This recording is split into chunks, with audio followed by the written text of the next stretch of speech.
So good afternoon everyone, my name's Jason and I'm the Community Engagement Coordinator for Monash Public Library Service. So I want to start by acknowledging the traditional owners of the land that make up the city of Monash, the Wurundjeri Woiwurrung and the Bunurong people, and recognise their continuing connection to land and waterways, and I pay my respects to elders past, present and emerging. Just a couple of housekeeping. If you do need to use the bathrooms, the quickest way is through the exit on this side and they're just on your right. We've got emergency exits at both sides. We can also enter through the back, but if an alarm does go off, just remain in your seats and await further instructions. Can I please ask if you've got a mobile phone or a smartwatch on you to make sure they're set to silent? Thank you very much. So the annual Victor Melder Lecture honours the work of a truly remarkable man who joins us here today with his daughter. Victor's library was first established back in 1968 after he immigrated to Australia and has grown to a collection of over 5,000 books and 2,000 journals.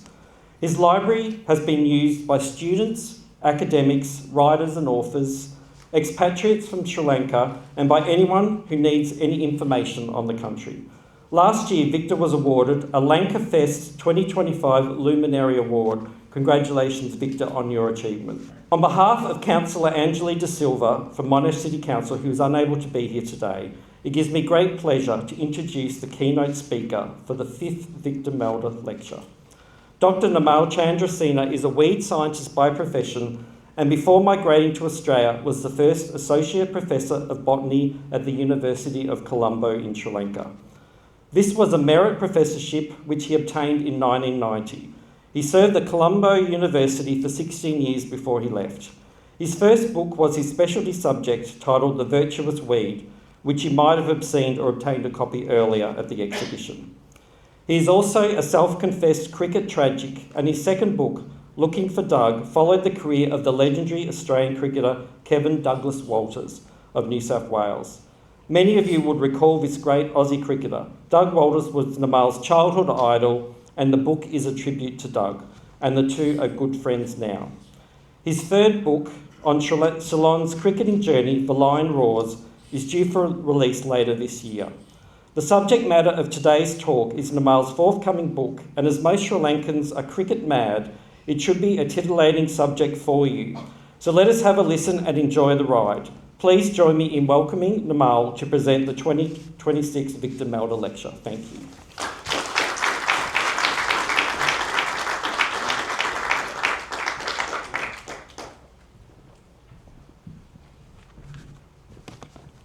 Thank you, Jason. Good afternoon, ladies and gentlemen. I cannot see you at all, but I can see a fairly full auditorium with lots of ladies, which is a good sign always. Ladies played a very important part in cricket, Ceylon's cricket journey. So I'm very pleased to be here and also honoured to be here to in some ways felicitate Victor Melder's achievements, which the Melburnians are very familiar with, but not so in Sydney. I lived in Sydney for 28 years, but now live in Perth, so I come a long way to deliver the lecture, and I'm honoured to have the opportunity. I know a bit of history through Hemal of the what's happening at the moment to the Victor Melder Library and the effort everybody is making towards finding a permanent home for the library, and we have exchanged some ideas regarding that. It's a fascinating collection and a treasure that very few people actually value. History is not something that Sri Lankans are very good at focusing on. So it's a great honor to deliver the 5th lecture, Melder Lecture, and also keep the flame alive. My topic, as Jason said, is Ceylon's cricket history, and I use the word Ceylon advisedly.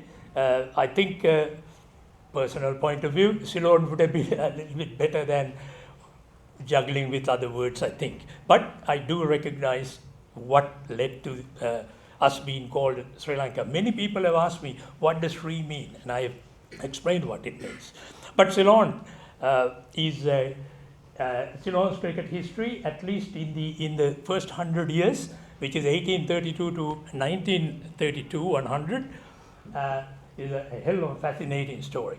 And I chose the title "The Lion Rose," although there were no lions recorded in Ceylon. Lions did exist when we were together with India, continental India, subcontinental India, when we were the same landmass. 14,000 years ago, the sea rose about 200 meters, and we therefore got separated. But before that, lions did exist. The name is Panthera leo, the Asiatic lion, and there are 981 still in Gujarat and a large number in Madhya Pradesh also. So they do exist, but there is no archaeological evidence that the lion existed in Ceylon. However, we inherited the term through the Vijayan legend that we are very familiar with. In any case, I extend the word lion to everybody. It's not just a Sinhalese. The flag depicts that all of us are together in it. Tamil, Burgher, Muslims, everybody. We are all Ceylonese. So in that sense, the lion, the metaphorical lion, there's no real lion, but it's a metaphorical lion. We can be comfortable, I think. Singapore is another example. Did lions exist in Singapore? No. It's just a Chinese general saw a large cat in the island and called it a lion. That's how Singapore got the term. That quite famous picture, has some interesting numbers. 1832 is there. 1880 I do not recognize at all. What's the significance of 1880? And I will cover that in my talk. 48 we recognize. 75 we recognize. The first time we went for a ODI one-day tournament undertone coincide to England. Some pictures of, for those who are unfamiliar with the Paradise Isle, some old pictures. The cricket one is the Sinhalese lads playing 1870, I would say. Sarongs and dhotis and whatnot tied up. And tree-lined peta those days, an early picture. So let us move on. So I've got a handout that is coming your way. The handout is just a 2-pager. I cut it down for making it simple. Because I have been a lecturer for too long, I think the handout helps. You don't have to remember any of this stuff that I'm talking about. You have a handout, which is very handy to have. The dates and some names are very critical milestones. They are in the handout. So enjoy listening to the talk, and then have that as an information sheet, as it were. I would rather have you, or make an appeal to you, don't give it to the video fellows, YouTubers, because they will make another video using that information and saying this is Ceylon's cricket history and some rubbish like that. So keep the sheets to yourself and your children and your grandchildren. When the book comes, you can buy it. My slides again, I blame myself for being an academic. Too much information, right? Too much information, too much research, too much information, and do not know, or rather weak in picking the right spots. I think I got it right, at least to some extent. So the slides are fairly full of information. You don't have to remember much except the ones that I've highlighted. What else have I got to say? Yes, I must thank Jason and Hemal. I will thank them again later, but at the beginning, it's a massive effort to get this going, right? And you saw my first book, The Virtuous Weeds, and people have been asking why did you use the word virtuous? What better term to talk about the good side of weeds? I mean, the word virtuous was used only for women in the past, women with virtues. Nobody talked about men with virtues. But I have explained that that's my pet subject. I've been fighting for the virtuous side of weeds for 20 years. So my scientific community knows that, and I am an editor of journals, so I have my role. In Australia, I did environmental consulting and that type of thing over a long period. I wrote my book on, let's move on to the second slide because that's what I'm talking about. So I wrote my second book, which is Looking for Doug. Kevin Douglas Walters, everybody knows, or most people would know, and he was my childhood idol. So he played Test cricket just under 20 years, and I was listening in Panadura. I don't want to disclose my age too much, but I was a little lad, right? Sometimes seated on my father's lap, listening to the commentary. That's how I idolized Dougie. And then in Sydney, I found him. I really went looking for Doug. And the name of the title, some people will remember the famous Australian book, Looking for Alibrandi, which our children studied, and there was a famous film on. That's where that title came from. I plagiarized a little bit. So I was looking for Doug, and I found him, right, in 2006. Up until today, we are great friends. I can take the phone and talk to him, and he won't talk to many people. So now I'm concentrating on, so I'm done with weeds mostly, whereas there are some ideas about other books that my wife keeps telling me about. But broadly, I want to focus on my hobby, right? Get the best out of the remaining years that I have in my life. That is to bring in all the research and analytical skills into one place and present that in a compelling way. So currently writing the Sri Lankan cricket history, the first 100 years, and it's already past 400 pages, so I stopped. I broke the book into the first 100 years, part 1. The sequel is the next 50 years, up to 1982 when we won the test status. Very nicely, it coincided with 50 years. And then obviously I'm going to stop at the ODI World Cup win in 1996. After that, I'm not going to talk about cricket. Yeah, it's a sad story, right? We all know that. Okay. So, yeah, so our cricket journey is one hell of a story.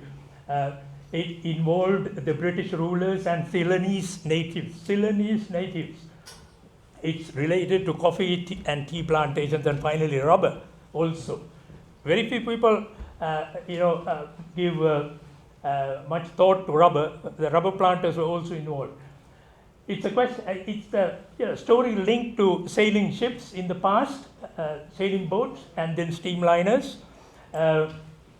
All came to Gaul before they came to Colombo. And then some great distinguished cricketers you can probably recognize: W.G. Grace, Prince Ranji. Third one, I'm sure you recognize, Sir Donald. And I'm not too sure about other, Sir Jack Hobbs, and then the other one you will not know, right? Michael Teixeira and everybody else in Colombo did not know who the other guy was. Major L.H. Gay, a test cricketer who played for Ceylon. So I will come to it in a minute. So it's a story of the British Army and the planters, civil servants all playing cricket, and some of us getting involved, Ceylonese. The Malays got involved first, no question about that. Burghers played the most dominant role in this 100 years. I hope there are many burghers here. The Tamils were the third, and then the Sinhalese followed. No doubt about that, as a historian. Much of the story is not known. And we also have not learned from history because we do not know history. We do not respect history in that country. And it is also a story of subservience to the rulers, engagement with the rulers in some positive ways and negative ways, prejudices, severe prejudices, competition between teams, and then resistance, using it as a tool of resistance, and I will come to it later on. The inspiration and the sources, there are two big sources, right? S.P. Fernandez, a burgher gentleman, 60 years of Ceylon cricket, that's the book over there, and Mr. Fernandez is in the picture. The book is there, it's in the Victor Melder library, a cherished book, a treasure, available for about 400 quid from England, 2 copies available. I haven't bought them. Wonderful book, but it's written, reflecting the time of that era. It's not easy to read, that type of thing. Then the second most, so that was 256 pages. The second one is a big Bible by Mr. Chandra Pereira, and it was produced because of Mr. Chandra Shaft, Janashakti Insurance man's money. If he didn't sponsor it, this big book would never have been produced. So a few copies are available, hard to get, these treasures. So I am contributing to that history. Forget about all the other books because they are just written by individuals for their own glorification. They're not history books. Then I am also inspired by John Wisden's almanacs from 1856 to now. The Cricketer first series, 1871 to 1914, all of which I have. The Cricketer second series, 21 to date, all of which I have. The cricket archives are online. You can pay and get there. Then I am in touch with the Association of Cricket Statisticians. I'll come back to it later on. Many old cricket books. The most valuable ones are the 19th century ones. Then our Sydney friend Alston Mahadevan, who wrote a book in 2020 and released it here in Melbourne, Keith Miller Room at the NCG, and a DVD. But he concentrated only on international cricket. But what happened in international cricket is one story, but our cricket journey is much, much, far, far bigger than that. Alston agrees. So the modern game began actually in the 15th century. Shakespeare referred to it in Queen Elizabeth's time. But after that, about 2 centuries passed before it was just played in villages and whatnot. Typically, it involved so much of boozing, drunken behavior, raucous behavior, betting, very, very bad betting, and it needed the patronage of lords and barons and even the princes. They bet, $1,000 for a game between Kent and Middlesex or something. So heavy betting, right? And the earliest sort of club was Hambledon in 1780, which is Hampshire. And then it moved to London Marylebone Cricket Club, what we know as MCC in 1820. But to do that, you needed Lords to be purchased by someone at St. John's Woods. So Thomas Lord bought it. So his name goes still in 1814. Then he didn't have money. He sold it to William Ward in 1825, who kept it there. It's still there. The greatest treasure. Last year they celebrated 200 years. Cricket rules and laws go back to 1780s. And most interestingly, this thing called underarm bowling existed until 1928. Think about it, right? You will see some pictures later on. Overarm, or what's called half overarm, like this. Full overarm is what we bowl nowadays. Were allowed only in 1874. Until that, it was banned. And how it came about is very interesting. The ladies were bowling to their siblings. This is the aristocracy in England. And they couldn't bowl because the skirt was hitting them. So they said, no, can't bowl underarm. So they went half and then finally full. So the ladies are involved. This is not whimsical. This is actual true stories, well written, right? So I'm not inventing stories. Okay. Coming back to Ceylon cricket, it began in 1832. The first recorded game was Colombo Cricket Club, CCC, and the Garrison. Again, in the next slide, I'll come to it. So up until that time, sailing ships often called at Galle. They came down Cape Town. There was no Suez Canal, right? Came down Cape Town, sailing past, and if they were lucky, they could drop in at Galle. And it was mostly the Galle port that was developed by the Dutch over a 150-year period for cinnamon and cinchona bark for quinine. The Colombo harbour became important only after the Western Breakwater, which was made by Colonel Foote or someone in the 1860s. But much more important was the Suez Canal, building of the Suez Canal in 1869. Just imagine for a moment, Thames River, Tilbury, somewhere halfway to the west of London, and then all the way out through the channel, Gibraltar, down into past Italy, Greece, into the Suez Canal, and then quickly Aden, which is Yemen, and then next stop is Colombo, right? And sometimes Colombo, sometimes Karachi or Bombay. So, and that's the way it is. And the ships then got their provisions and they headed to Australia after that. And either they ended in Adelaide or Port Adelaide, Melbourne later, Fremantle first, Perth. So that's the route that existed for 50 years. So the international teams, so those were important things, but the international teams for the first time stopped and played cricket only in 1880s. I put that in because Gaul, E.M. Karunaratne says that cricket was played in Gaul in the 1860s. No evidence, unfortunately, right? So 1864, the Australians stopped by 1864 Australians on the way to England, but they didn't play cricket in Gaul. So this map, for the benefit of people who are not very familiar, Gaul down below on the southwestern tip, and Colombo further up. Okay, this is an important and interesting one for everyone, I think. Just look at the one on the right-hand side. You can see the jetty, what's called the Colombo jetty, which existed for a long time, still exists. And what is interesting is the canal. See what that canal is now filled up. It's York Street on the right-hand side from Mr. Cave's book. It shows that canal was filled, and then you can see the barracks. You can see the fort, what the Portuguese built and the Dutch fortified. You can see the batteries. That means cannons. Looking towards the sea, and then the guardhouses and whatnot, and massive ramparts, and then the lake completely surrounding.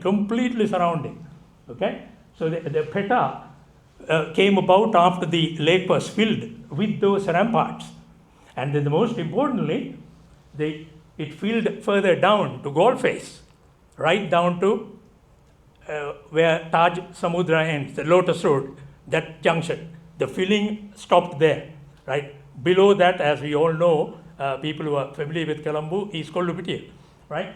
So the filling stopped there, and they created the Galle Face Promenade and the Galle Face Greens.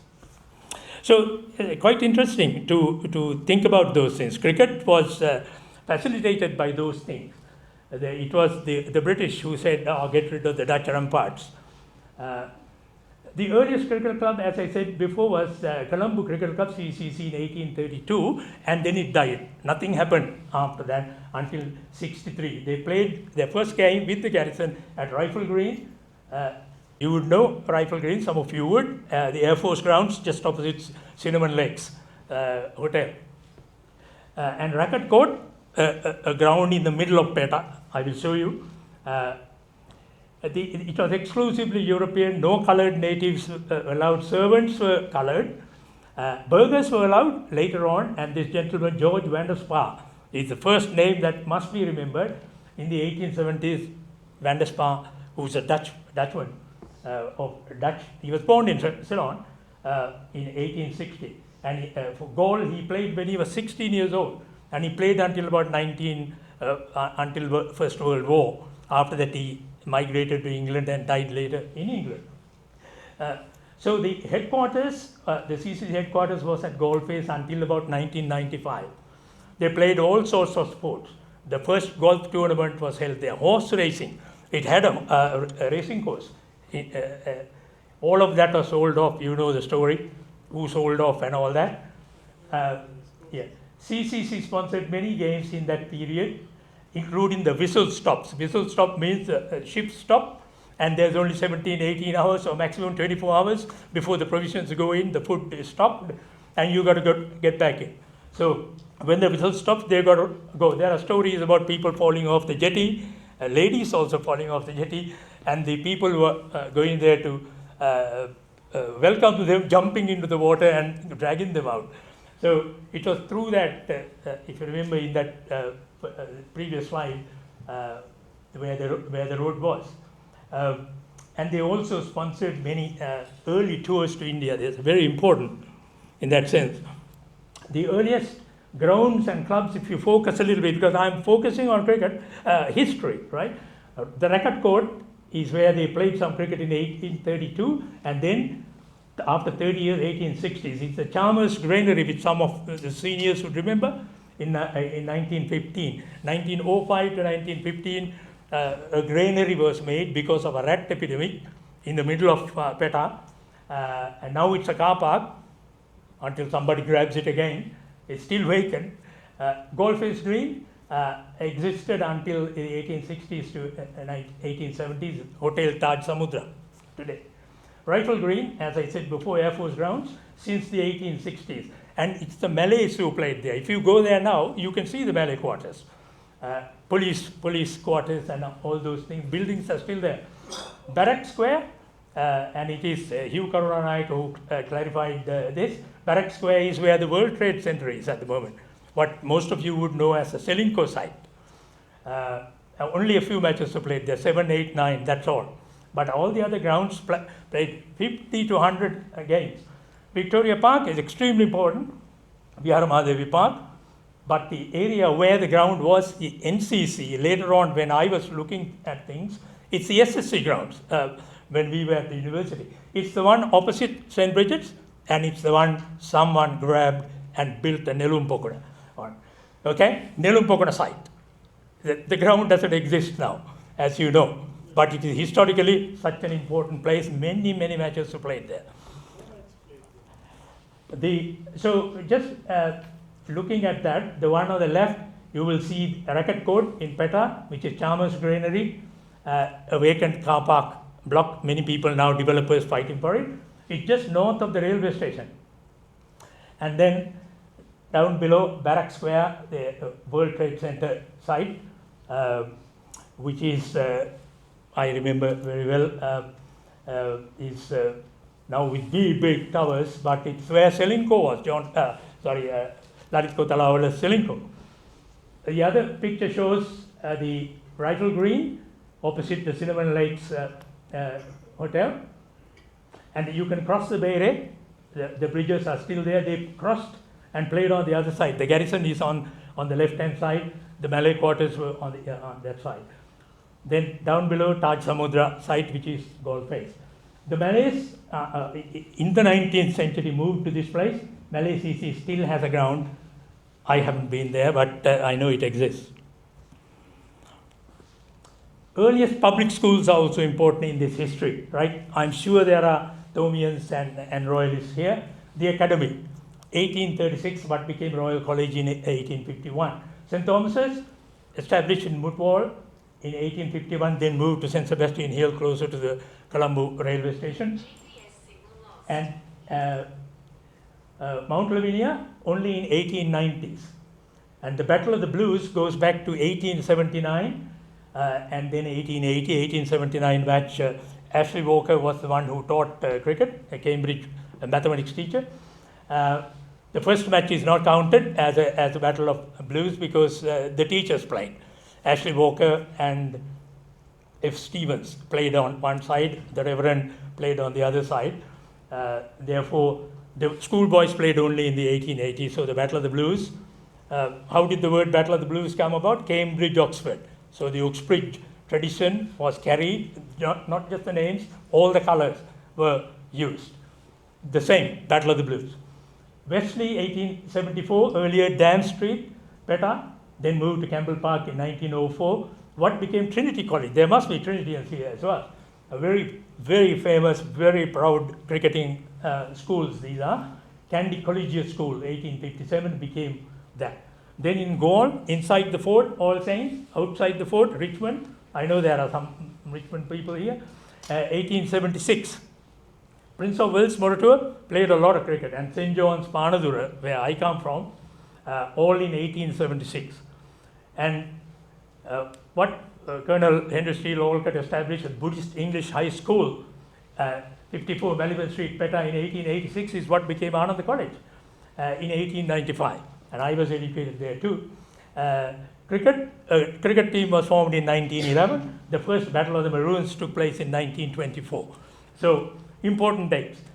The sentiments those days was teachers should be teaching cricket because it makes boys gentlemen.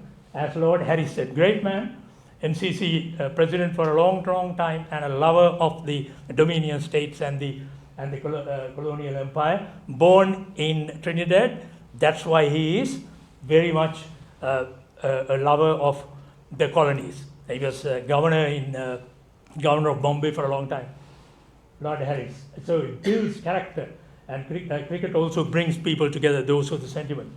Lord Baden-Powell, 1905, after the Boer War, and England lost 22,000 people, the British Army. He said, cricket in the school, every 11 should be able to shoot straight and straight into the British Army, please. So he sent a message to all schools. So these were the sentiments that were driving not just Ceylon, Australia too, right? You can see the same sentiments echoing through all the colonies. And then the other story, coffee, tea, and cricket go hand in hand. And in my analysis, coffee doesn't get much of a mention in those previous books that I mentioned, right? Because S.P. Fernandez wrote from 1870s to 1924. Chandra Pereira somehow didn't put too much emphasis on coffee. But it is the coffee planters who played cricket. And much unheralded, so Edward Barnes, great man, much like Lachlan Macquarie in Australia, much unheralded, but was governor twice in the 1820s and 1830s. He is the one who said, okay, let's have a cash crop. 1824, first plantations, got coffee down and established at Kampala, Sinnapitia. But he asked Colonel Bird, H.C. Bird, the garrison commander, and he said, okay, I'll bring my brother, George Bird. They were the ones who first established at Sinnapitia, Kampala, and then Kundasara, Gannorua, Hanguranketa. What are those areas? They are the areas that they had just taken over from the king, from the last king. So they said, okay, the king's estate is very rich, right? Very fertile and very rich. That's where you shall be going. See how the thinking was, 1820s, right? 1830s. And then nothing much happened over the next 20 years until coffee got established, but they certainly played cricket in the 1850s. And more importantly, the Colombo to Kandy Road, Captain Dawson made it in 1832, not for cars, but for horses and bullock carts, mainly for transporting coffee and other goods. Railway line began in 1852, and I put a note there, so Henry George Ward cut the first sod at Maradana on the 3rd of August. Kadugannawa gave them hell, 7 years to cut that through, Kadugannawa Pass. So it was all a very hard job, right? The railway to Kandy 1867, to Nawalapitia 73, Nanuwe 85, Aputale 93, Bandaraville 94, and it stopped there. For the next 30 years, nothing happened. Think about it. We were transforming from one century to another. And what interfered? The Boer War interfered. And then the World War I interfered. Right? Badulla, the railway got to Badulla 30 years later. Up until all that time, this picture shows what they were doing. Without bullock carts, bulls, horses, animals, Tamils and the Sinhalese, there would have been no coffee, no tea, and no cricket. We were the ones who did the work for the Brits. Again, it goes hand in hand because coffee, 1834 to 1870, was the biggest import from Ceylon. The greatest yields in Ceylon, and we were feeding the treasury in London, 1856 to 1860. And then the coffee rust hit. And because I'm a botanist, I put a picture there, coffee rust, Hemilia rustatrix. We all studied it under the microscope and whatnot. Joseph Hooker, again, very well known to us, botanist, at Kew Gardens, he warned Ceylon a number of times, don't keep cutting land like this and putting all this dense crop, it will get hit one day. And the other thing is, this disease is the second greatest plant disease in the history of world plant diseases. First one was the Irish potato blight, which people are familiar with, Phytophthora infestans, which caused 2 to 3 million people to spread and 1 million to die. Right? The Irish are all over the world. This is the second one. This also caused so much devastation and transformation. Coffee planters committed suicide and various other things. So after it was hit, then Hooker helped by looking for another cash crop because Ceylon was in trouble. If he didn't make money, the colony was in trouble.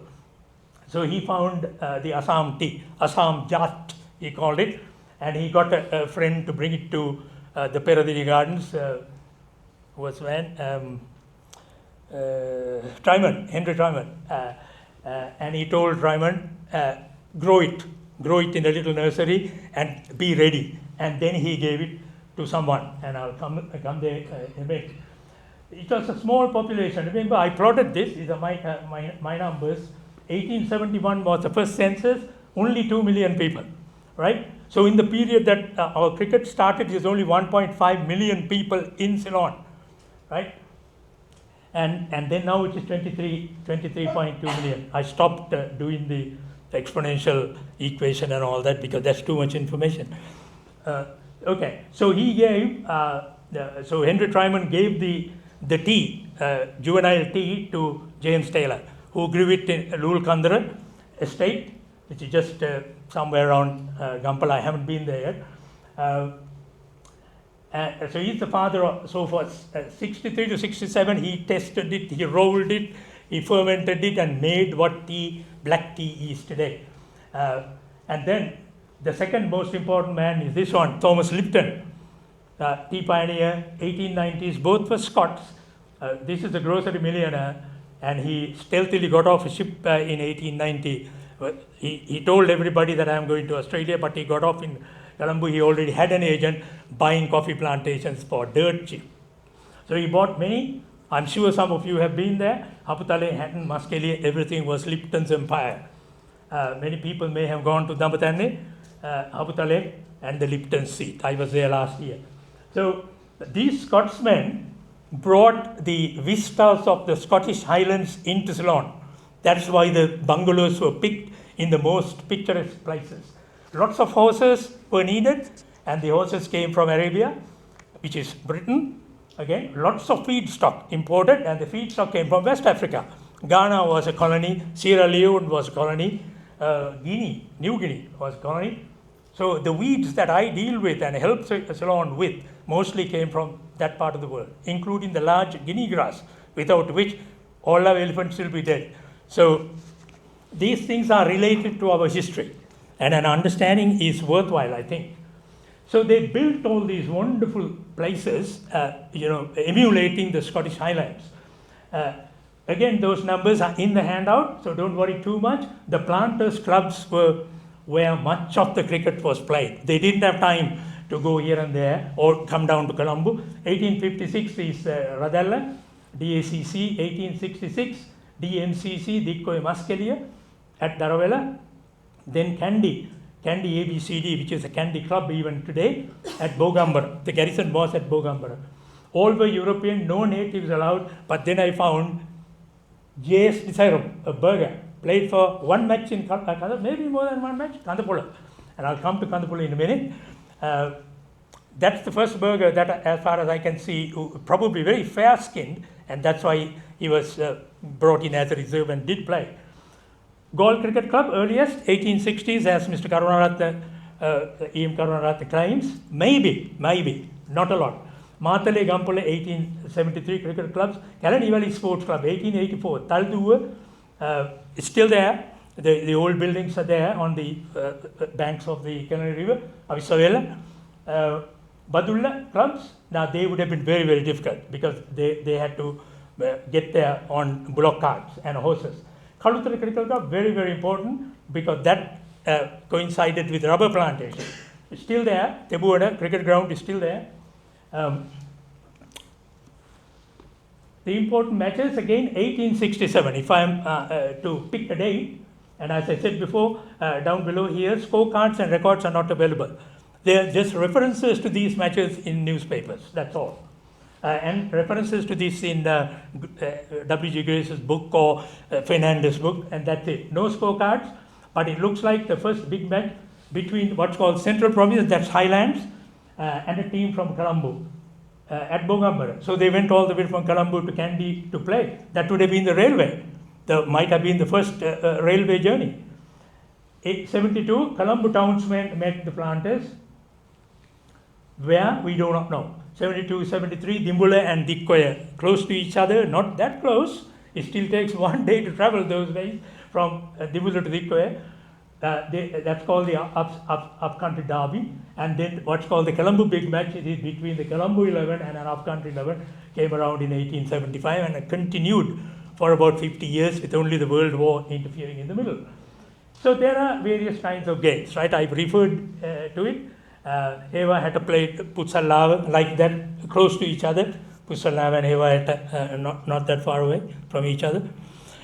Rather picturesque. We were there just a few months ago. Can you recognize the figure over there? Some of you would know the Consul General from Sydney, who is a friend of Melbourne, comes here often. Lal Vikramatunga. The one in the T-shirt, the one on the left is Hiran Halangoda, Brigadier Halangoda, my friend. So the two of them opened all the doors in cricket for me. So we went there and had a look. The first turfed practice nets in Ceylon.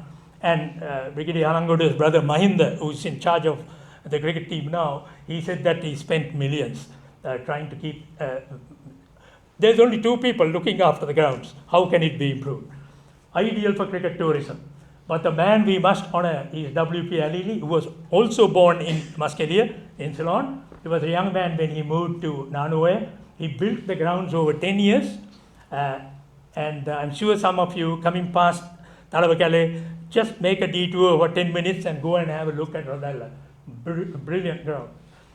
Very few matches are played there. Nothing in the recent past until someone does something.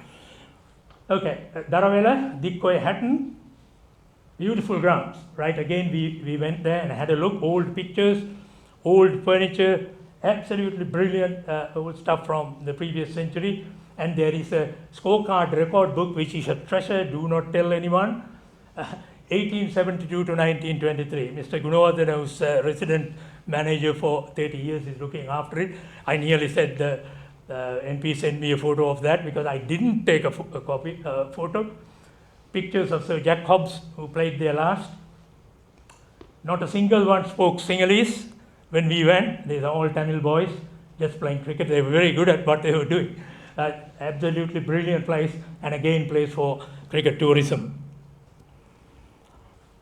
And this is the Taravella ground. Yeah, that's Hatton at the top there. 5-6 kilometers down below is Dikkoya, and then another 7 kilometers down on Daravilla Road, which goes to nowhere, which goes only to estates, right? And that's where it is. There's Lal and Brigadier, very unhappy about what he was hearing from Mr. Gunawardena. It's a very interesting picture here, 1871. S.P. Fernando described it as bearded like the pard. They were all with whiskers and long beards, bearded like the pard, meaning feline cats, lions and tigers and whatnot. They all had big beards those days. The third most important one is again a secretive location, Kandapula, Udupusalawa, right? High forest, and we went looking for it. There's Brigadier Halangoda and Lal talking to the guy. We needed the army to tell us where it is, right? It's inside Haley's owned high forest estate. Wonderful tea, right, with the best golden pekoe that you can get, surrounded by 38 plantations those days with 9 whole golf courses, used only for rugby practice. Nowadays, see the pavilion? It's all falling apart, right? So the elders told us that the Tamil people, with their lines, a little bit better now, stories of their great-grandfathers talking about the golf balls landing on their roofs. So they remember the story. They said the great-grandfathers came in 1820, that type of thing. So great stories. Not much I can do about it. I don't think this can be sold as a tourism place. But this is where it is. People know where Nurili is. And then Pidrutalagala, Pusalawa Road, is a very big road. Pusalawa is here. And then you turn off Kandapula, heading north. And the High Forest Estate is over there. And the cricket ground is somewhere there. And where does this go? Further up, some people will know Mathurata, next, and then Hevahata, and then Hangurangata. When you come down from Kandy, you come to those areas. Similar. This is the way going up from Central Highlands in towards Gampula and Kandy area. Yeah, something about the Colombo cricket grounds. They're all around Maitland Place, Vijayaram, the Torrington Square. Some of you know that. And the most important one is the CCC one. Hardly any cricket is played there. At Maitland Place since 1896. The NCC, a club 1891. earlier played at Victoria Park, which is Viharamaddevi Park, and then moved to Maitland in 1914. SSC played at the old grounds, which is the Nelumpokuna side, and moved to these new grounds, which is now being used today or tomorrow for the tournament, which is starting today, in 1952 only. Mahinda Alangodi is in charge, and I am one of the advisors on how to manage weeds. So I've been helping them quite a bit before the test match, the first test match, which was last year against Bangladesh. The other, so the NCC, these are the important ones, and that blue thing in the middle is the SSC pool, and the buildings just to the north of it is where the Cricket Museum is. DS Senanayake College and Mercantile Cricket Association grounds are also there, approached from the other sides, not that critical in the history. All of these areas were used by the RAF for some time during the World War for their aircrafts.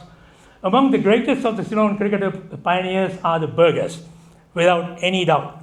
George van der Spa cannot be surpassed in my opinion. And then Tommy Kellart, the greatest bowler that we ever had.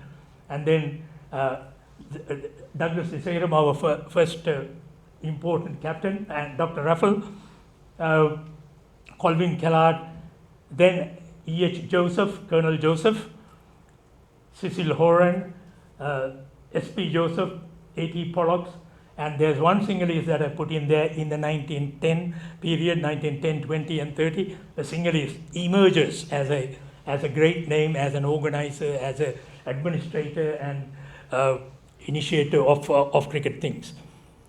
This picture also shows the Burgers, Tommy Kellart, Eddie Olmers, Christophels, Colvin Kellart, young people those days. But there's a very important singlist family. The Gunasekar brothers played. Danny Gunasekar at the top, the eldest brother, is the most important one, fast bowler. Dr. Gunasekar, Churchill Hector Gunasekar, is Ceylon's second captain after D.L. Deserum. Very, very important, very critically important people. And if they didn't if they were not successful, we would not have a cricket journey. The others, again, the Van Geresel brothers, all Cambridge and Oxford people. De Rosario, one of the best wicket keepers, all Burgers. So, sorry, I missed the spelling here, cultural. Cricket was a cultural or social phenomenon those days. Cricket transformed us. Education in England was a way to recognition back in Ceylon. So many people just sent their children abroad.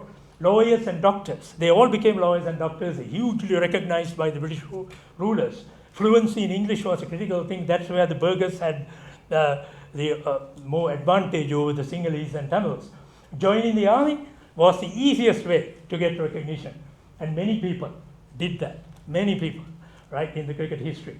Cricket allowed these elitist social interactions, upward mobility in businesses. So they were into estate brokerage, tea, rubber, general stores, Cargills, Millers, Carsons, Cumberbatch, and all of that. The top would be a European Brit.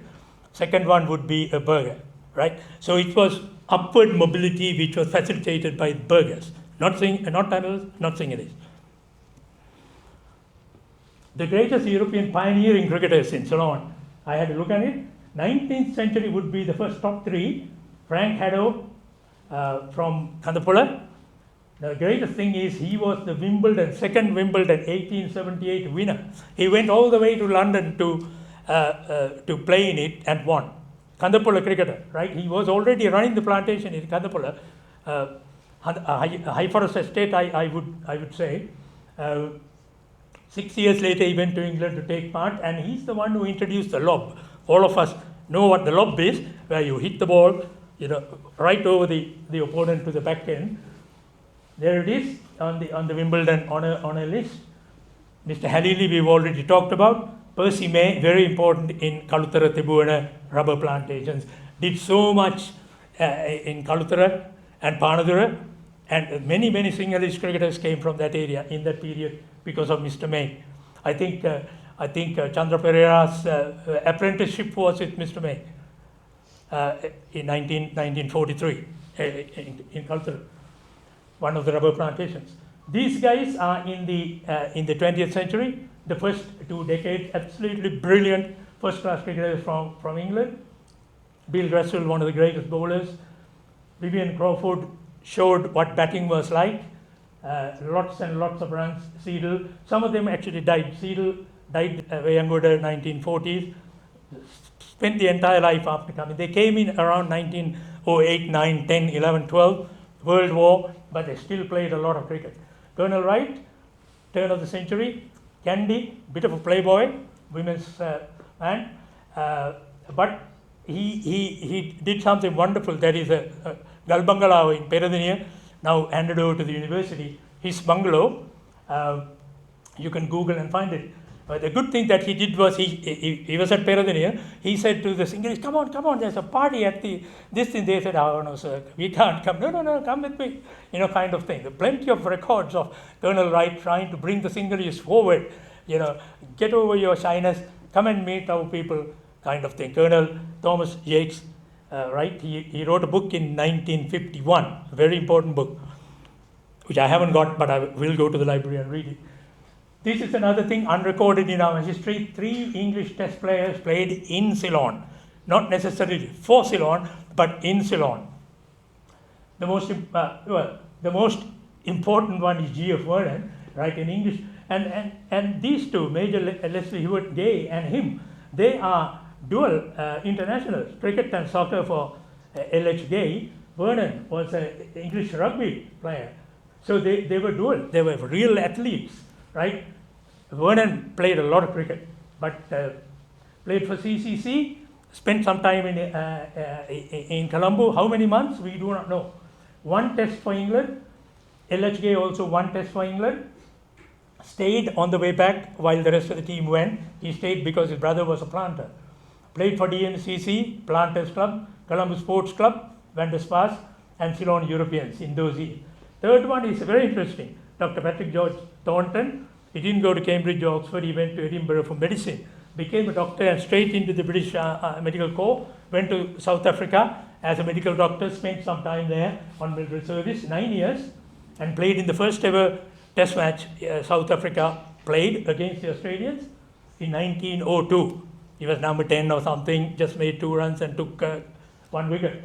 But he was then stationed in Colombo in 1908, and for 13 years he was the head of the General Hospital in Colombo. And he played in 1911 for Old Ceylon. None of this is recorded, right? So there's some new ground that I found. Okay, the first international team is 1882, Lord Ivo Bligh's English team.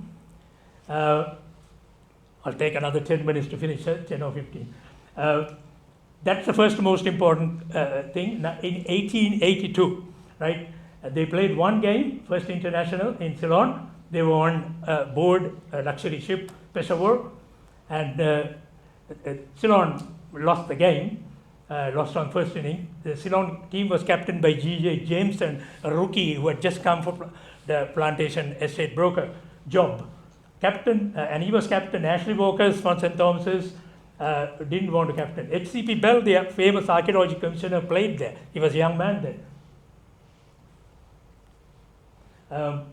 And the funny thing is, they left on the 15th of October and then collided with a sailing ship down below Gaul. And I plotted it, I found it. The next picture will show, there it is. I had the longitude and latitude, and Google allowed me to say where it is. That's the Peshawar accident. And they had to drag the Glenroy, which was a sailing ship, back to Gaul all the way. And then from Gaul, the ship had to come to Colombo for repairs, not the Glenroy, but the Peshawar. And it took 1 full day to go from Gaul to Colombo. And then it was fixed. In the meantime, they played another game against the army, Fusiliers. And they took Fusiliers crash for 9 for 24. Captain Bird then played, a coffee planter played for the Fusiliers. So a very interesting fact. So I'll go back to the previous one. So very, pay up. Bligh, yeah. So Captain Bligh is where the Ashes urn story comes from, because the urn was given to him at Rupertswood, Sunbury for you. That's where the Melbourne governor was, William Clark, and it is Mrs. Clark's. So the lady who Bligh married was, what's her name? Florence Murphy, was Lady Clark's maid. Lovely love story, right? So they gave the urn to Bligh, and finally after Bligh died, Florence Murphy gave it to the MCC. So what you see everywhere is a replica, but the original story is absolutely fascinating, right? It has Melbourne in it, Rupert's Wood in it, Sunbury in it, the story, fascinating story. Okay, we go to the Australians, 1884. So 1882 was the first one, 1884, Billy Murdoch's Australians played a game, and again Jameson was captain, Van der Spa was in it.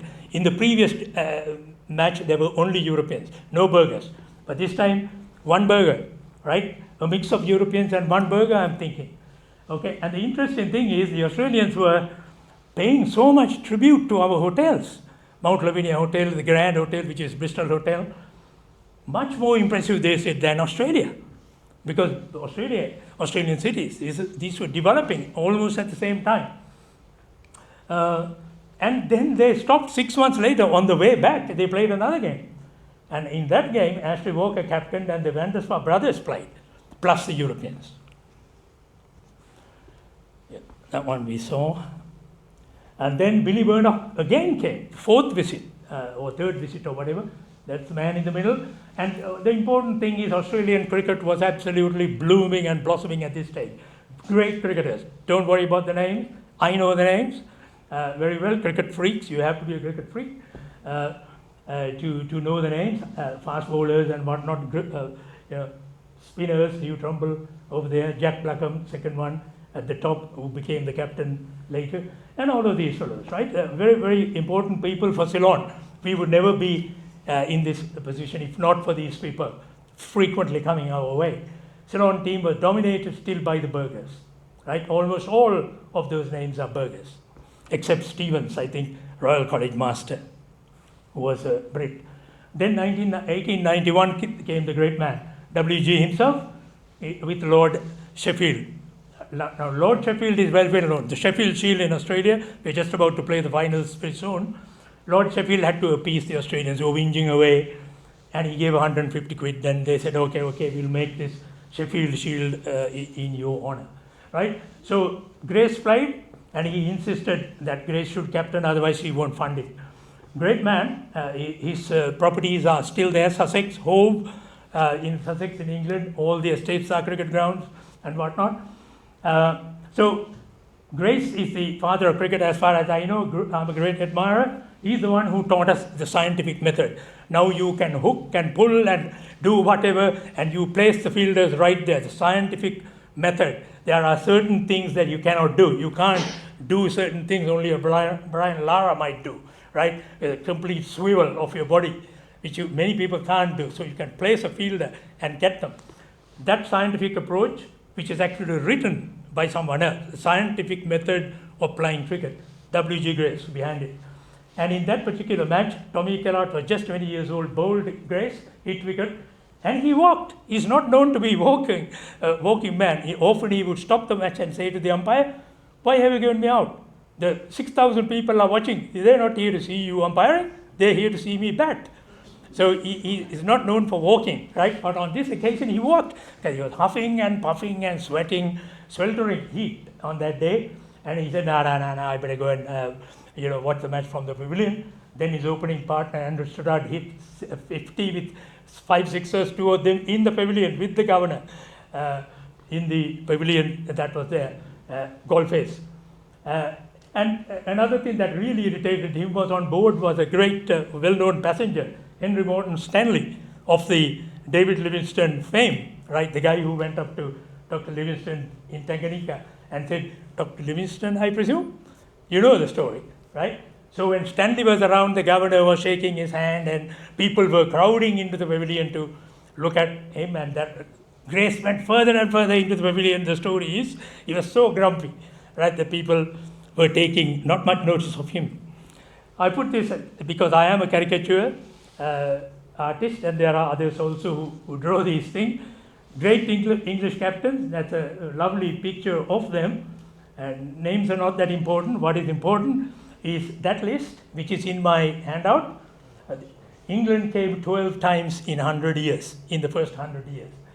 And the worst is the 1903 Pelham Warner, the Cricketer magazine's, the one who created the Cricketer second series and held editorship for 40 odd years. So Pelham Warner refused to play because Ceylon team had two natives, D.L. Desarum and D.B. Gunasekara. That was overt racism. He was apologetic. Ceylon was extremely disappointed in 1903. The Australians were always supportive of Ceylon those days. They came as much as they could, 10 times in the first 100 years. These are the great men, Billy Murdoch, Percy MacDonald, Jack Blackham, Harry Trott, Joe Darling, Monty Noble, Sid Gregory, and the big ship Warwick Armstrong. Some of you would know the names.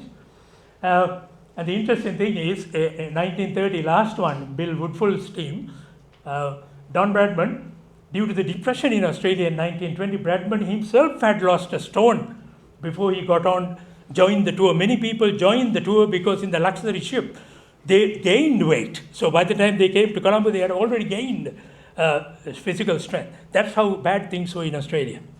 But they were always supportive of Ceylon. Ceylon cricket, a unique event happened in world cricket. This is global cricket history. A unique event is the Boer prisoners. Nobody played. No prisoners in the world played like this. The Boer prisoners came in, right, 5,000 prisoners to the Etalawa, and which was created in 1887 as a Wesley mission. And it had two test players, Peter de Villiers, probably a great-grandfather of A.B. de Villiers, or Fanny de Villiers, Gert Coetzee. And they established a cricket club, which was still small at the Etalawa, 70 to 100 people. And I asked Brigadier Alangoda to tell me where they were. I think it's inside Gamunu Watch, where I have spent many nights. The most important thing, so that's a picture of the Boer camp those days, and that's a picture of the Boers straight away. These are genuine pictures, right from the past. The most important thing is Boers said, what is this coconut matting and all this nonsense? We will make a turf, just like in South Africa. So they made the first turf. It's inside the survey camp. And my father was a surveyor who taught there, not a draftman. And we used to, as little kids, 63, 64, 65, all of those holidays were in there. And I used to sit there at the pavilion, which is now new, the TRH pavilion or Mendes pavilion. And I used to sit there, somewhere here, and people used to just, tickle my head, then go. As I was watching, 8 years old, I had a great time. So it's very, very important to know these things, that it does exist still. It's not looked after. So we are going to do something about it. Okay, 1913, the European team. This I put again, burgers dominated. This is Europeans, and you can recognize, right? You can recognize this Rosario, this Cresta. I put it because E.J. Melder is there, Victor's great-grandfather's elder brother, he said. So then I remember about a year ago when I found the picture, I asked him, hey, I immediately called and said, why is he dark? He's darker than me. Then he said, all burgers come in all different colors. I didn't quite know that. To be honest. I always thought they were very fair. Wonderful man, wonderful cricketer, lots and lots of runs. The first Malay cricketer, A.C. Ahmad, is there. And F.P. Serum, the European cricketers that I mentioned earlier, A.L. Gibson, Crawford, D.L. Desarum was captain, Bill Greswell, there's Munawune and Ondachi. There's Ondachi in the corner there. Okay, the Cricket Association, 1922, 3 people we have to honor and pay our respect to. Dr. John Rockwood, a Tamil, Dr. Joseph, Colonel Dr. Joseph E. Joseph, a Burger, and Mr. Fernanda, a Burger, right? And they brought together 13 clubs as the founding event. It took, the first 50 years were chaotic, nothing happened, right? So it took a long time for John Rockwood to actually get this going with Mr. Fernanda's help. By that time, Colonel Joseph was Ceylon Independence editor, chief editor. He was very influential in Colombo. And the meeting was held down the Eye Hospital Road, just a bit further down, Ward Place, isn't it? Yeah. And E.B. Alexander, who played for the CC, was colonial secretary. That helped, right? When you have the colonial secretary playing cricket with you, that helps.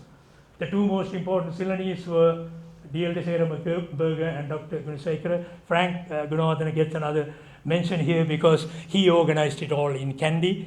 But more importantly, when Rockwood and other people turned up in London, he's the one who kept them. He was studying in London.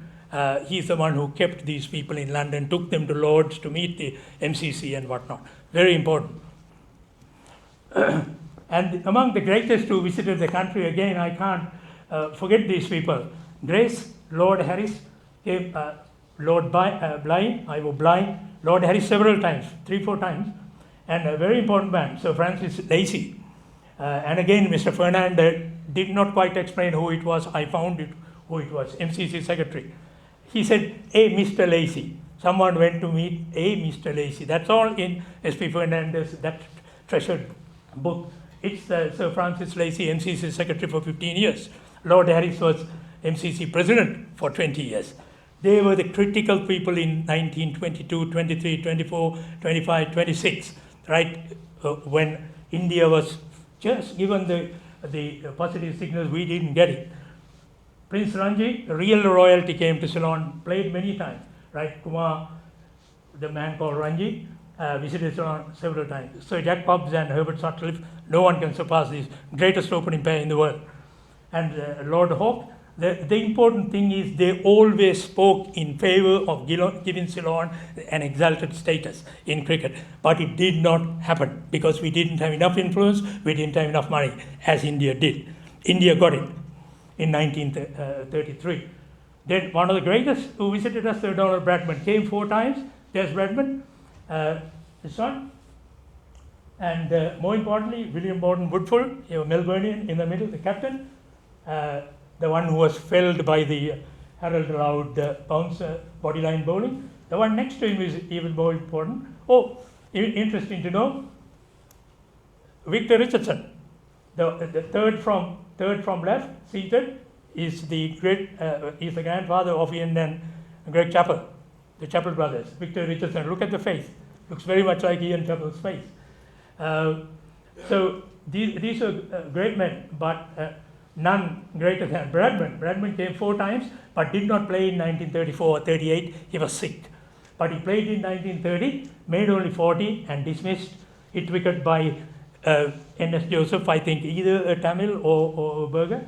I think it's Berger. Hit wicket. He stepped on his wicket. Again, just like Grace did in 1891, stepped on his wicket. So they were trying to cope with this underarm spin. Right, the ball can be spun, and I spin it all the time to my grandchildren. The underarm ball is a very, very difficult ball to deal with. And then he made 20 in his last visit. He was quite, with the Invincibles, he was caught by, again, a Berger, Robert de Cresta, of Bernard Hine, another Berger, right? So, important to remember. Okay, this is also important. This is the first schoolboy tour. Again, Australia did not forget Ceylon. The St. Peter's Adelaide, again, the motto was make these schoolboys, it was essential for fuller education for boys. That's what the Reverend Bickerstead said. Unfortunately, Michael Roberts made a mistake by saying the captain, Mr. Downer, was Alexander Downer's grandson. No, I found it, and I told Michael. That's where the conversation ended. But he is not related to Alexander Downer at all, except Downer. Made a lot of runs. But I don't know whether, are there Thomians here? I cannot see anyone. Can anyone recognize the figure in the middle? Thomians? Prime Minister of Ceylon. Dudley Senanayakan. The one in the middle. And this one even more important. Robert Senanayakan, for 50 years looked after Ceylon cricket, right? Paid a lot of his own money, right? He didn't go into anything else but just made money. Robert Saranaik, the one who actually got the test status for us with Gavin Saranaik. This one is important again. It shows, 28, very, very important. Top class English team. There's Mr. Fernandez, SVF, who was managing this entire visit. Dr. Gunasekara is our captain. J.B. Forbes, again, Colonial Secretary or Under Secretary. Percy Chapman's team with Hobbs and Douglas Yardy in the bodyline band. There, M.K. Albert from Kalutara. C. Horan, again, Burgers. You can see the Burgers. Hammond and Sutcliffe, Wally Hammond and Herbert Sutcliffe there. And you can see Ed Kellard. Harold Loud, the bodyline bowler, is there. So, very important. I think Ondaje, Frank Ondaje is the umpire over there. Okay, this is coming towards the end of my talk now. 1930s, December visit, Maharaj. Now, India was getting ready. Now the tour was on, 1933, and they were getting ready. What did they do? They put together a team and came to Ceylon to really test us. And it had test cricketers plus Hobbs and Sutcliffe. Rockwood invited them to come. They played 8 games, and 3 of those games are listed as first-class games, right?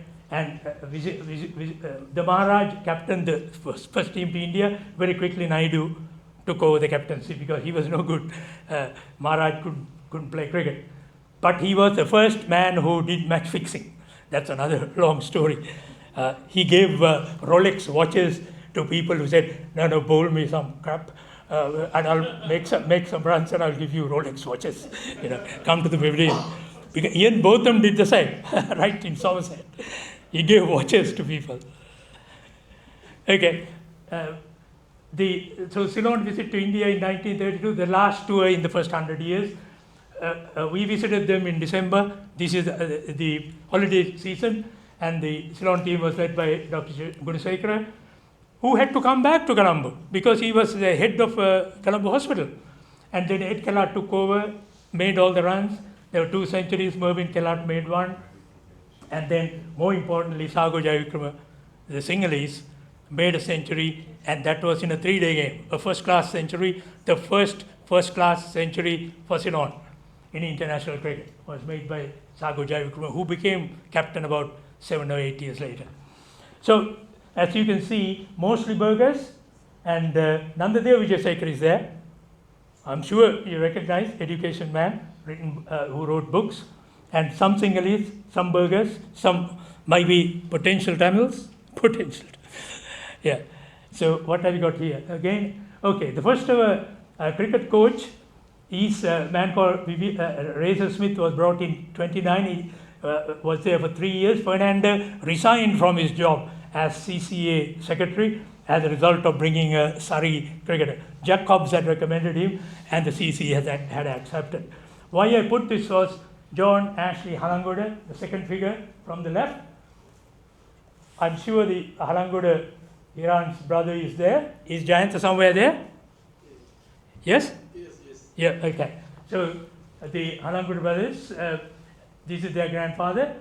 And the record that John Halangoda put, the Trinity record is unbroken even today. 29 matches in a cricket team, in a school cricket team, unbroken record between 12 and 23. Then he went to St. Anthony's, the rival, and taught them. And then came to Wesley, to Colombo, and taught Sathasivam, our great cricketer, and Bertie Vijayasinghe, the great commentator, were his pupils. Of course, we had other great cricket coaches, Jerry Gunaratha, Stanley Vijay, and then Bernard Hine, people like that. So I put the picture because Hiran said, make sure that the grandfather gets a mention. He's worth it because he's grandfather of even Mahinda Halangoda, right? Who's doing such a great job at SSC, not just managing the SSC, but managing our cricket team, so-called cricket team. Frank Gunawardena there in the middle, very important figure. D.L. Desero, Dr. Rockwood in the picture, so very important. Okay, penultimate slide. Yeah, this great man wrote this about cricket and the social phenomenon, right? And that it is a tool of cultural diplomacy between the rulers and the ruled, right? And if you engage with them, it's up to you how you engage. Some people Certainly the extremists or those who have extreme views will say, no, cricket destroyed us. Don't think so. Cricket was part of our transformation into a solid and confident country at the time we got independence. Obviously, there were resistances, the temperance movement, Anagarika Dharmapala, A.E. Gunasinghe, workers, uprising, various things were glitches on the way. But those who engaged with cricket, really came forward in our journey. Positive cultural influence, I think. It's a hell of a cultural and social phenomenon. In decolonization, cricket was a way to show cooperation and at the same time show some defiance and resistance, and also show them, as James said, you are no better than us, right? So they are no better than we, is the correct English. Cricket and colonialism, the story of the West Indies, the Caribbean, India and Ceylon, all the same, right? That's what my book will reveal. And also the cricket field is not just a game. What happens outside the cricket field or in the society affects cricket, and it's more than a game. That's what Neville Carter said when he said cricket is more than a game. And this guy used, James used Rudyard Kipling's famous epigram, what do they know of England who only England knows? What did he mean? Kipling was very angry that the British Army was not being appreciated. They were having such a hard time in India, such a hard time in Africa in particular. And the people back in Scotland and England were just having a great time. That's what really irritated Kipling when he wrote that. So this man used it. What do they know of cricket who only cricket knows? If you want to know something about cricket, you need to study cricket. You don't necessarily have to play cricket, like I haven't played cricket much, but I know cricket because I've read about it and I've learned the history. Now I can talk about cricket. So and the brilliant cricketing individuals were not born by accident.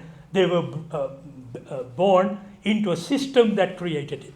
Think about Sir Frank Worrell, whom he made captain of the West Indies, and Sir Garfield Sobers, Sir Wesley Hall, and many others who came out of it, out of poverty into become great men. Okay, I think that's about it. Sorry, just a few pictures. I met these great people, Chandra, Ranjit Fernando, Mano Punaya, and Michael, and then Siddharth. Gave them my great book, had good yarns, and they'll hopefully, and they agree with me. Cricket is as much about what doesn't happen in the field as what does. It's not just a game. How many people in the cricket team these days understand these nuances? I don't think anybody does. Not remembering history is the greatest folly that Sri Lanka is suffering from. Cricket is suffering from at the moment. Not just cricket, the whole country, I would say. Hopefully, I would inspire, and we will start another conversation. So if you are interested, keep the conversation going. Please make sure that you give your email address to Jason, and then I can have it and we can have a conversation. Cricket is more than a game, as Neville Carter said. I must thank Victor Melder for his contributions once again to Sri Lankan community, Jason and Hemal for organizing this event, all of you for listening, Lal, Kiran and Mahinda Halangude for opening some doors, and the Association of Cricket Statisticians, Dr. Lonsdale and Dr. Ignell, for conversations we've had. Would you believe it, Tomians, that there is no photograph of Ashley Walker to be found in Ceylon? So they're looking for it still in England through the family, right? Dr. Ignell is sick these days, but Lonsdale is still looking. He's in Kent. The other one is in Gloucester. We don't have photographs of these people. So how can we talk history if we don't have? We have a museum. Where is the history in the museum? Go and have a look. Very little history. So my book will be published this year, hopefully, and keep a lookout for it. Keep educating yourself. That's the key to success. Thank you very much. Sorry if I took it a bit too long.